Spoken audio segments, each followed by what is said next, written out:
بجے کے بعد بھی کوئی زوال کا وقت ہوتا ہے، تو کیا ایسا بھی کچھ ہے؟ دیکھیے 3 وقت ہیں جس میں سرکار علیہ الصلوۃ والسلام نے نماز پڑھنے سے منع فرمایا ہے۔ صحیح۔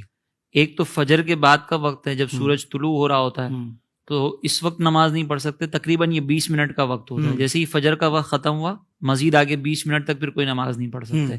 اسی طرح ظہر کے وقت سے پہلے کا جو وقت ہوتا ہے، جس کو ہمارے یہاں پہ عوام میں زوال کا وقت کہا جاتا ہے، شرعی طور پر یہ دحوہ کبریٰ کہلاتا ہے۔ اگر آپ وہ کیلنڈر دیکھیں گے نا تو وہاں پہ دحوہ کبریٰ لکھا ہوا ہوگا۔ تو یہ دحوہ کبریٰ زوال یہ وہی ہے جس کو ہمارے یہاں پہ عوام زوال کہتے ہیں۔ اس وقت میں نماز نہیں پڑھ سکتے۔ اور دوسرا جو ہے وہ مغرب سے 20 منٹ پہلے، یعنی عصر کا وقت ختم ہونے میں جب 20 منٹ باقی ہوں، تب وہ وقت بھی مکروہ وقت کہلاتا ہے۔ ان اوقات کے اندر جو ہے وہ کوئی قضا نماز بھی نہیں پڑھ سکتے، کوئی نفلی نماز بھی نہیں پڑھ سکتے، تلاوت قرآن بھی نہ کرنا بہتر ہے کہ نہ کریں۔ اور اسی طریقے سے فرمایا کہ اگر مثال کے طور پر جنازہ پہلے سے رکھا ہوا ہے اور اتنی تاخیر کر دی کہ مکروہ وقت شروع ہو گیا، تو پھر اس وقت کے اندر بہتر ہے کہ جنازہ بھی نہ پڑھا جائے۔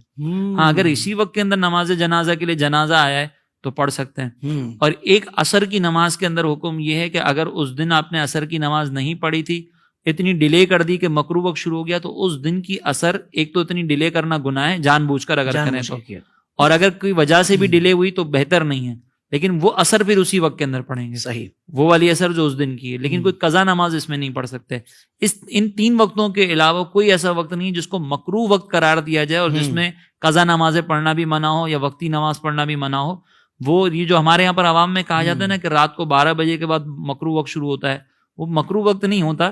وہ صرف یہ حکم ہے کہ عشاء کی نماز جو ہے وہ اتنی مؤخر نہ کی جائے جماعت کہ عوام جو ہے اس میں پہنچنے میں جو ہے سستی محسوس کرے۔ صحیح، یہ صرف اس کے حوالے سے ہے۔ باقی اگر کوئی نماز پڑھتا ہے تو اس میں کوئی حرج نہیں ہے۔